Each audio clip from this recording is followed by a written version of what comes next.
Israel যুক্তরাষ্ট্রের হামলায় ইরানের সর্বোচ্চ নেতা আয়াতুল্লাহ আলী খামেনি নিহত হওয়ার খবর ছড়িয়ে পড়ার সাথে সাথে ইরানের মাথা যেন কোনোভাবেই ঠিক নেই। নিজেদের পরাজয় হবে এমন ভয়ের কোনো ছাপই নেই ইরানি যোদ্ধাদের। ইরান ঠিকই মুহুর্মুহু মিসাইল মেরে ইসরায়েল ও যুক্তরাষ্ট্রকে নাজেহাল করে তুলেছে। তবে এই যুদ্ধে ইরানের পাশে কোন মুসলিম রাষ্ট্র না দাঁড়ালেও এবার আমেরিকার উপর প্রচণ্ড ক্ষেপে গিয়ে তেহরানের পাশে দাঁড়ানোর ঘোষণা দিয়েছেন পারমাণবিক শক্তিধর দেশ উত্তর কোরিয়া প্রেসিডেন্ট কিম জং উন।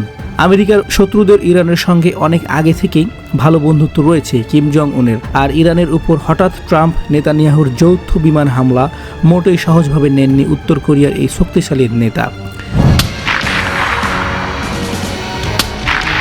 সবার আগে তিনি এই হামলার প্রতিবাদ জানিয়ে বলেছেন যে ইরানে এটি তাদের মোটেই কোনো সামরিক হামলা নয়, বরং তা অবৈধ আগ্রাসন, এমনকি আন্তর্জাতিক আইনেও লঙ্ঘন করে চলেছে তারা, এমনটি বলেছেন তিনি। তবে এবার ইরানের পাশে থেকে ইসরায়েল ও যুক্তরাষ্ট্র সরাসরি মিসাইল মারার হুমকি দিয়েছে তিনি। ইরানের পাশে থেকে কিম জং উনের এমন ঘোষণার পরপরই কিছুটা হলেও ট্রাম্পের কপালে দেখা দিয়েছে দুশ্চিন্তার ভাঁজ। এই যুদ্ধে একদিকে যুক্তরাষ্ট্র ও ইসরায়েলের পক্ষে অবস্থান নিয়েছে পশ্চিমা বিশ্বের মোড়লরা, অন্যদিকে ইরানের পাশে পারমাণবিক শক্তিধর রাষ্ট্র চীন ও উত্তর কোরিয়ার অবস্থান এই যুদ্ধে অন্য দিক মোড় নিয়ে যাচ্ছে।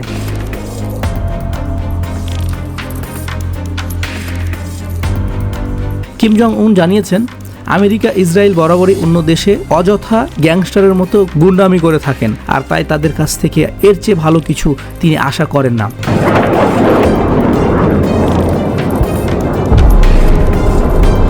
তবে খামেনিকে হত্যার পর যখন ইরান দখল করতে তারা মরিয়া হয়ে উঠেছে, ঠিক তখনই যেন তাদের বিরুদ্ধে হুঙ্কার দিলেন কিম জং উন। এবার ইরানকে সাহায্য করতে মিসাইল পাঠাতে চাই বলে জানিয়েছে তিনি। এমনকি একটি মিসাইল তাদের সবাইকে ধ্বংস করে দিতে যথেষ্ট, এমনটাই জানিয়েছেন তিনি। বিশ্বের সবচেয়ে বড় নেতা।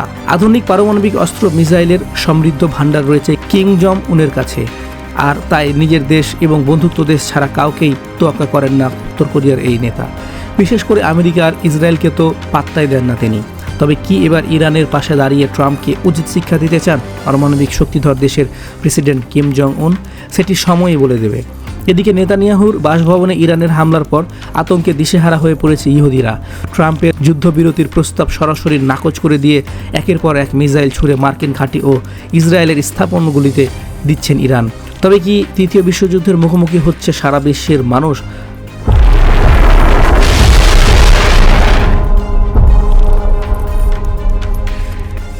ইরান ইসরায়েল যুদ্ধে তৃতীয় বিশ্বযুদ্ধের সম্ভাবনাটা চলে আসছে, কারণ ইতিমধ্যে এই যুদ্ধ শুধুমাত্র ইরান বা ইসরায়েলের মধ্যে সীমাবদ্ধ নেই, কারণ অলরেডি 10টিরও বেশি দেশ এই যুদ্ধে ইনভলভ হয়ে গেছে।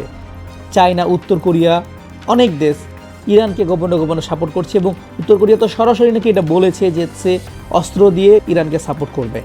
সো বন্ধুরা, আপনি কি মনে করেন অ্যাকচুয়ালি কি যুদ্ধ হতে পারে, বা এই যুদ্ধটা কি শুধুমাত্র ইরান ইসরায়েল ছাড়িয়ে পুরো পৃথিবীতে ছড়াতে পারে, নাকি তাদের মধ্যে সীমাবদ্ধ? তবে রিপোর্টে কিছু বোঝা যাচ্ছে যে আমেরিকা সবসময় একটু এক ধাপ এগিয়ে চাল চালে, কারণ তারা তাদের স্বার্থের জন্য বিভিন্ন দেশের সাথে যুদ্ধ বাধায়, অস্ত্র বিক্রি করার জন্য, মানুষের মধ্যে ভয় ভীতি ঢুকিয়ে তাদের কাছ থেকে টাকা ইনকাম করার জন্য।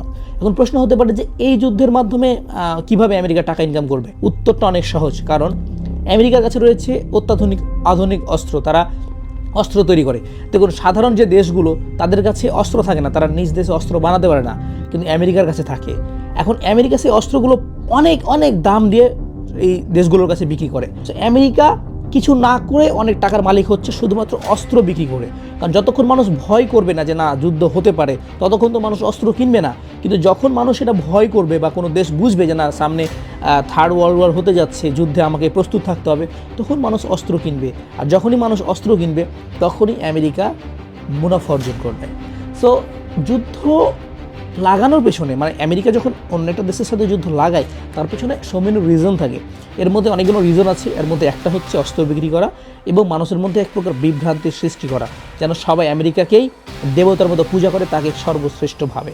তবে সময় এসেছে আমেরিকার যে প্রভাব সেটা আস্তে আস্তে কমছে, এবং সামনে গিয়ে কী হবে সেটা আপনারা জানতে পারবেন। সো বন্ধুরা, এই ছিল আজকে ছোট্ট একটি ভিডিওটি যদি ন্যূনতম ভালো লেগে থাকে তাহলে অবশ্যই লাইক কমেন্ট শেয়ার করবেন এবং আমাদের চ্যানেলে নতুন হয়ে থাকলে চ্যানেলটিকে সাবস্ক্রাইব করে আমাদের পাশে থাকবেন। সবাইকে অনেক অনেক ধন্যবাদ।